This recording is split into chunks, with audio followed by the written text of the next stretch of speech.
साथियों नमस्कार। मैं Sunil Goswami advocate Punjab and Haryana high court Chandigarh से आज फिर से एक सवाल और उसका जवाब तलाशने की कोशिश करते हैं।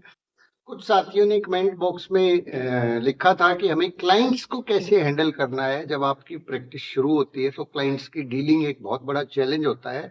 क्लाइंट्स के साथ किस तरह पेश आना और क्लाइंट्स को कैसे हैंडल करें ताकि वो आपके लिए फॉरएवर आपके साथ में रहें। और बहुत सारे रेफरेंसेस जो है क्लाइंट्स के थ्रू आते हैं, क्योंकि लोगों का नेटवर्क होता है।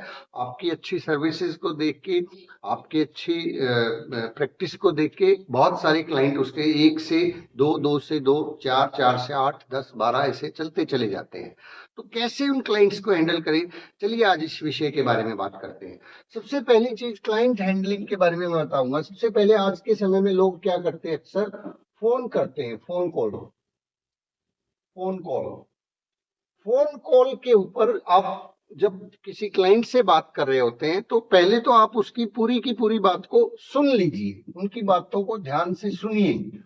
अगर आपके पास उस वक्त समय नहीं है तो आपको उनको कह सकते हैं कि सर क्या मैं आपको 4 बजे के बाद फोन कॉल कर सकता हूँ। देखिए अभी आप नए वकील हैं, आप ऐसा एक्सपेक्ट मत कीजिए कि सामने वाला ही आपको फोन करेगा। आप एक दिन बड़े वकील हो जाएंगे तो फिर लोग आपका इंतजार करेंगे। फिर आप जो है ना इस तरह, क्योंकि आपका बिजी शेड्यूल होगा, फिर लोग आपको ऑटोमेटिकली खुद कॉल करें।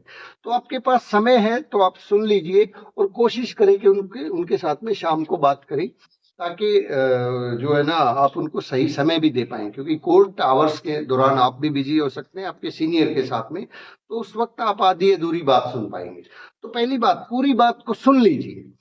दूसरी चीज, फोन के ऊपर सारी टोटल सलाह जो है वो नहीं देनी होती, क्योंकि टोटल ना तो आपने कागज देखे हैं ना आप पूरी बात को समझ पाए हैं। तो आप उनसे निवेदन करिए कि क्या आप मुझे इस बारे में कुछ, जो भी आपके पास डॉक्यूमेंट है वो आप व्हाट्सएप पे मंगवा सकते हैं, मेल पे मंगवा सकते हैं। तो दूसरी फोन कॉल के अंदर डॉक्यूमेंट्स उनसे डिमांड कीजिए।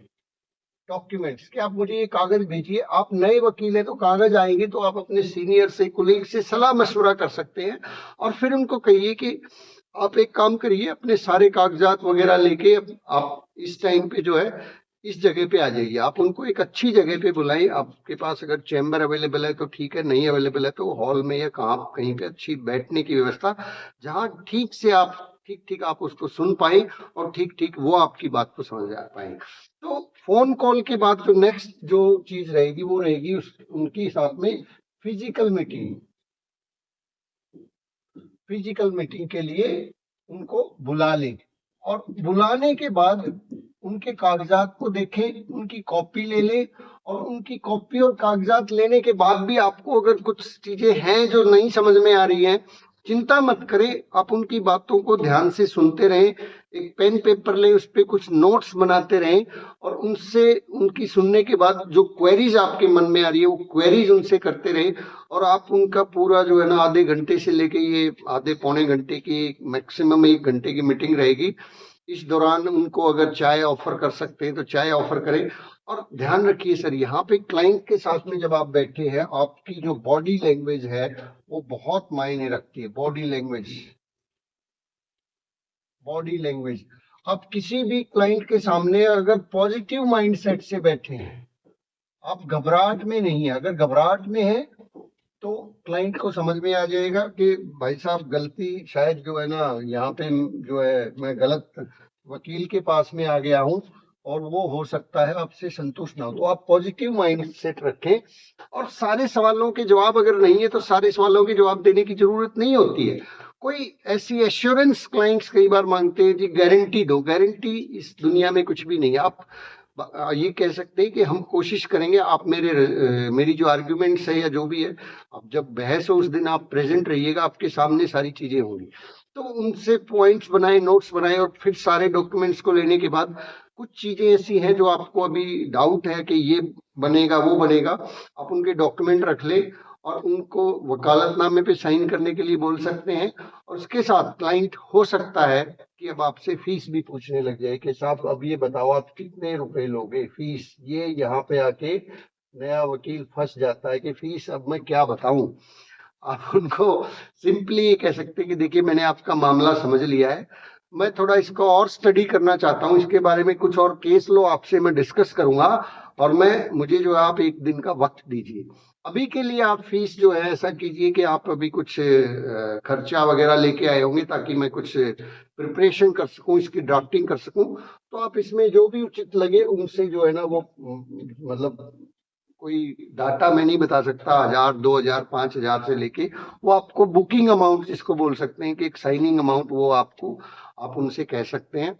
अगर आपने मतलब कई बार गलती क्या हो जाती है, आपने सीधा जो है ना अपने सीनियर को देखा कि वो तो 50,000 फीस लेते, 1.5 लाख 2 लाख लेते हैं, तो 2 लाख लेते तो 50,000 मुझे भी बनती है। आपने जैसे ही 50,000 बोला, वो क्लाइंट जो है फिर कंपैरिजन करना शुरू कर देगा, वो सोचेगा कि नहीं मुझे 30 वाला मिल जाएगा, मुझे 20 वाला मिल जाएगा, वो कहीं ना कहीं और निकलने की कोशिश करेगा। तो आपको वहां पे एग्जैक्ट फिगर कोई शेयर ना करे, और फोन के ऊपर तो जो है ना साहब भूल के भी किसी आदमी को कभी भी फीस नहीं बतानी है। मैं अपना पर्सनल एक्सपीरियंस बता रहा हूँ, फोन के ऊपर मैंने भी जब भी जिसको फीस बता दी वो क्लाइंट वहीं गायब हो गए, क्योंकि किसी और के पास जाएगा, वो कहेगा कि अच्छा उन्होंने 55,000 मांगे, मैं 35,000 में कर दूंगा, हो गया बंटाधार वहीं पे। तो आप शुरुआत में साइनिंग अमाउंट ले और उनको कहे कोई बात नहीं, फीस जो जायज बनेगी वही फीस मैं आपसे लूंगा, अभी मुकदमा तो शुरू होने दो। तो इस तरीके से आप उसको हैंडल कर सकते हैं और क्लाइंट को होल्ड कर सकते हैं, और फिर उस पर अच्छी सी तैयारी करें। फिर नेक्स्ट जो हमारी चीज है देखिए, वो बहुत इंपॉर्टेंट है। क्लाइंट के साथ में जब आपके पास डॉक्यूमेंट आ गया, अब उसको स्टडी कीजिए अच्छे से कि उसके प्रोस एंड कॉन, कि उसका कौन सा केस बनने वाला है, किस अदालत में वो केस डलेगा, और उस अदालत के अंदर जब आप केस डालेंगे तो उस अदालत में उस क्लाइंट को क्या रिलीफ दिलवाएंगे आप, मतलब क्या वो मांग रहा है, किस तरीके का सूट बनेगा। आपको समझ में नहीं आ रहा, कुलीग से सलाह लीजिए, अपने सीनियर से सलाह लीजिए, और उसके बारे में केस लो लाइब्रेरी से सर्च कीजिए कि इस तरह के मामलों के अंदर क्या क्या जजमेंट्स हैं। आप जजमेंट्स पढ़ेंगे तो आपको फिर उस केस को ड्राफ्ट कैसे करना है वो समझ में आ जाएगा, क्योंकि उससे रिलेटेड केसेस को पढ़ेंगे तो उसके अंदर बहुत सारे केसेस की प्लीडिंग्स आपको मिलेंगी, किसने क्या गलती कर दी थी वो आपको देखने को मिलेगी, किस वजह से दावा सक्सेसफुल हुआ, किस वजह से दावा फेल हो गया, वो चीजें आपको देखने को मिलेंगी। और उस केस लॉ के हिसाब से आप अपने दावे को प्रिपेयर करेंगे, ड्राफ्टिंग करवाएंगे, तो आपका दावा सक्सेसफुल होने के बहुत ज्यादा चांसेस हैं, और गलती होने की संभावनाएं 0 हो जाएंगी। तो आप फिर जो है अच्छी तैयारी करें, प्रोस एंड कॉन्स को देखें, और अगर क्लाइंट ने कुछ फीस या कुछ खर्चा आपको दे दिया तो आप उसका एक ड्राफ्ट तैयार करवा लें, उसको टाइप करवा लें, रफली करवा लें या जैसे भी मोटा मोटी, ताकि नेक्स्ट मीटिंग जब आप उनसे करें तो आप उनके सामने वो चीजें पेश कर सके। ये देखिए आपका केस तैयार हो गया है, और इसको एक बार आप जो है अगर पढ़ना चाहिए पढ़ सकते हैं, और उसके बाद उनको साइन वाइन करवा के अगर वो फाइनल हो गया, फिर आप उनसे फीस जो है वो बैलेंस फीस के, हाँ जी चलो ठीक है इसके अंदर जो है मेरी इतनी फीस है, आप कोई भी अमाउंट जो है बताएंगे, और फिर ऊपर नीचे बार्गेनिंग चलती है, क्लाइंट्स कहते हैं नहीं नहीं जी इतना नहीं है, वो फिर भी उसकी हैसियत को थोड़ा देखिए, गरीब आदमी है या ठीक ठाक है पैसे, मतलब गरीब आदमी है तो थोड़ा सा आप भी मतलब उसी हिसाब से चार्ज रखिए अपना। बहुत ज्यादा शुरुआती स्टेज के अंदर ऐसा नहीं है कि सब लोग पे कर पाते, कई बार ऐसा भी होता है, हमें क्लाइंट्स की पोजीशन के हिसाब से चीजों को लाइटर करना पड़ता है, और करना भी चाहिए, ये एक ह्यूमैनिटेरियन एंगल भी है। तो आप उसके साथ, लेकिन ध्यान रखिए सर एक और चीज है, फीस आपकी इतनी लो स्टैंडर्ड भी नहीं होनी चाहिए कि लोग आपको वकील ही ना माने। आप वकील हैं तो आपका एक स्टैंडर्ड बनता है, लेकिन वो स्टैंडर्ड उतना हाई भी मत रखिए कि जो वकील है 20 साल से प्रैक्टिस कर रहा है, 30 साल से, आप उस लेवल पे सोचना शुरू कर दे। नहीं, शुरुआती स्टेज में आपको हो सकता है थोड़े से काम करना पड़े, लेकिन वो थोड़ा भी इतना थोड़ा ना हो कि लोग जो है आपको वकील मानना ही बंद कर दें। फिर उसके अंदर जो है ना, कुछ क्लाइंट्स डायरेक्टली पूरी पेमेंट कर देते हैं, कुछ क्लाइंट कहते हैं आज मेरे पास इतना ही है मैं आपको, तो वो जो टाइम